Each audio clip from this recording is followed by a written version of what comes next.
Hello everyone, அனைவருக்கும் வணக்கம். இன்றைக்கி இந்த வீடியோவில் ஃபஸ்ட் டைம் இந்தியாவிலேருந்து அமெரிக்கா வரும்போது நம்ம என்னென்ன பொருட்களை முக்கியமாக எடுத்துகிட்டு வரணும் அதை பற்றின இன்ஃபர்மேஷனை பார்க்க போகிறோம். பாஸ்போர்ட் வேலிடிட்டியை செக் பண்ணிக்கணும். இப்போ டூரிஸ்ட் விசா வரீங்கன்னா உங்ககிட்ட 10 வருஷம் அதில் ஸ்டாம்பிங் பண்ணியிருந்தாலும் மேக்ஸிமம் 6 மாதம் தான் ஸ்டே பண்ண அலோவ் பண்ணி ஒவ்வொரு யூஎஸ் என்ட்ரி அப்பவும் பாஸ்போர்ட்டில் ஸ்டாம்பிங் பண்ணுவாங்க. ஆனால் அதுவே இப்போ உங்கள் பாஸ்போர்ட்டோட வேலிடிட்டி 6 மாதமும் குறைவாக இருந்துச்சுன்னா அந்த பாஸ்போர்ட் எவ்வளோ நாள் வேலிடிட்டி இருக்கோ அந்த அளவுக்கு தான் நீங்கள் ஸ்டே பண்ணலான்ட்டு அதில் ஸ்டாம்பிங் பண்ணுவாங்க. ஸோ பெஸ்ட் ஆப்ஷன் உங்கள் பாஸ்போர்ட்டோட எக்ஸ்பைரி டேட் செக் பண்ணி புது பாஸ்போர்ட்டை எடுத்து வச்சு. ஸோ உங்கள் பழைய பாஸ்போர்ட்டில் விசா ஸ்டாம்பிங் இருந்துச்சுனாலும் பரவாயில்ல, புது பாஸ்போர்ட்டு பழைய பாஸ்போர்ட்டு ரெண்டுத்தையும் சேர்த்தே வச்சுக்கோங்க. இப்போ நீங்கள் எம்ப்ளாய்மெண்ட் விசாவில் வரீங்கன்னா உங்கள் பாஸ்போர்ட்டில் 3 வருஷம் ஸ்டாம்பிங் பண்ணியிருந்தாலும் உங்களோட பாஸ்போர்ட் எக்ஸ்பைரி எது வரலாம் இருக்கோ அந்த டேட் வரைக்கும் தான் அலோவ் பண்ணி ஸ்டாம்பிங் பண்ணுவாங்க. அடுத்ததாக வேலிட் விசா.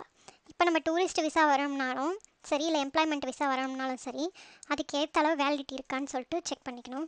இப்போ டூரிஸ்ட் விசா வராங்கன்னா இங்கே உள்ள என்ட்ரு ஆகும்போது இப்போ ரிலேட்டிவ் வீட்டுக்கு போகிறோம்னா அதோட அட்ரஸ்ஸு, இல்லை ஹோட்டலில் ஸ்டே பண்ண போகிறீங்கன்னா அதோட அட்ரஸ்ஸு, அதுக்கு ஸ்பெண்ட் பண்ணுறதுக்கு தேவையான மணி காமிக்கணும், எந்த ரீசனுக்காக இங்கே வரோன்றதை சொல்லணும்.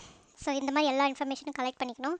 அதே மாதிரி இப்போ எம்ப்ளாய்மெண்ட் விசாவில் வரணும்னா எம்ப்ளாயரோட நேமு, விசா டைப்பு, அட்ரஸ்ஸு, இந்த இன்ஃபர்மேஷன் எல்லாமே தெரிஞ்சுக்கணும். லெஸ் தேன் மந்த் இருந்துச்சுன்னா இமிக்ரேஷனில் என்கொயரி வைப்பாங்க, வேலிட் ரீசன் கேட்பாங்க. Be prepared. அடுத்ததாக இங்கே அமெரிக்கா ரீச் ஆனவுடனே இங்கே இருக்கிறவங்களுக்கு நம்ம காண்டாக்ட் பண்ணணும்னா அதுக்கு ஒரு செல்ஃபோன் தேவை. ஸோ இந்தியா சிம்மே இங்கே ஒர்க் ஆகும். ரோமிங் ஆக்டிவேட் பண்ணி இந்தியா ஃபோனே எடுத்துகிட்டு வந்துடுங்க. மினிமம் 1000 ரூபாய் பேலன்ஸ் ப்ளஸ் இன்டர்நெட் பேக்கேஜ் இருந்தால் பெஸ்ட். அது மட்டும் இல்லாமல் US cellphone carriers T-Mobile, AT&T, Lyca mobile, metro PCS இதெல்லாம் GSMல ஒர்க் ஆகுது. அதனால் இந்தியா ஃபோனையே இங்கே யூஎஸ்லேயும் இந்த நெட்ஒர்க்கெல்லாம் யூஸ் பண்ணிக்கலாம். ஆனால் வெரிசான், ஸ்ப்ரிண்ட்டுன்னு 2 மொபைல் கேரியர்ஸ் CDMAல ஒர்க் பண்ணுறதால இந்தியா ஃபோனை நம்ம யூஸ் பண்ண முடியாது. அதே மாதிரி உங்கள் மொபைலில் உபர் ஆப்பையும் லிஃப்ட் ஆப்பையும் டவுன்லோட் பண்ணி வச்சுட்டு இருந்தீங்கன்னா இங்கே ஏர்போர்ட்டில் நம்ம டாக்ஸி எடுக்க வசதியாக இருக்கும். இந்தியன் ருப்பீஸை US டாலராக கன்வெர்ட் பண்ணி தேவைப்படுற அளவு எடுத்துகிட்டு வரணும். அதோட $5 $10 டினாமினேஷனும் எடுத்துகிட்டு வரணும். ஏன்னா ஏர்போர்ட்டில் நம்ம நிறைய சூட்கேஸ் எடுத்து வந்தோம்னா கார்ட் எடுக்கணும். அது ஃப்ரீ கிடையாதுங்க, இந்தியாவில் ஃப்ரீ. ஸோ இங்கே $5 இல்லை $6 செலவாகும். நீங்கள் ஃபஸ்ட் டைம் அமெரிக்காவுக்கு வின்டரில் வரீங்கன்னா கண்டிப்பாக வெதரை முன்னாடியே செக் பண்ணிவிடுங்க. நீங்கள் இங்கே ரீச் ஆகிறப்ப என்ன வெதரு அந்த மாதிரி. ஏன்னா வின்டரில் ஃபேரன்ஹீட்டில் -லலாம் போகும். ஸோ நல்லா குளிர் தாங்கக்கூடிய ஜாக்கெட்டு, தெர்மலு அதெல்லாம் போட்டுட்டு வந்தீங்கன்னா அதான் கொஞ்சம் வசதியாக இருக்கும். இப்போ ரெஸ்ட்ரிக்டட் ஐட்டம்ஸை பற்றி பார்க்கலாம். ஃபஸ்ட்டு இங்கே இமிக்ரேஷன் முடிக்கும் போது உள்ளே வரும்போது கண்டிப்பாக எடுத்துகிட்டே வரக்கூடாதுன்ற ஐட்டமாக எடுத்துகிட்டே வராதிங்க. அதே மாதிரி கேரியான் லக்கேஜ்லேயும் எடுத்துகிட்டு வரக்கூடாதுன்ற ஐட்டம்லாம் இருக்குது, அதெல்லாம் நான் லிஸ்ட் பண்ணியிருக்கேன்.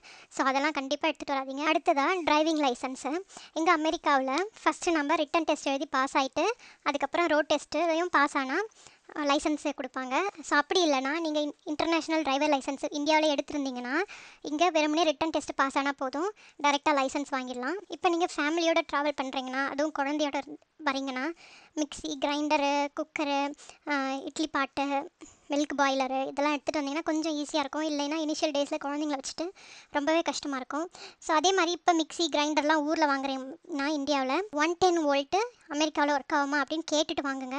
அதே மாதிரி குக்கிங் வெசல்ஸும் எடுத்துகிட்டு வரலாம், இங்கே எல்லாமே கிடைக்கும் சீப்பாகவே. ஸோ இருந்தாலும் வந்த உடனே அதிகமாக செலவு பண்ண தேவையில்லை, அந்த மாதிரி நினச்சிங்கன்னா நீங்கள் எடுத்துகிட்டு வாங்க. அடுத்து முக்கியமான விஷயம் மெடிசன்.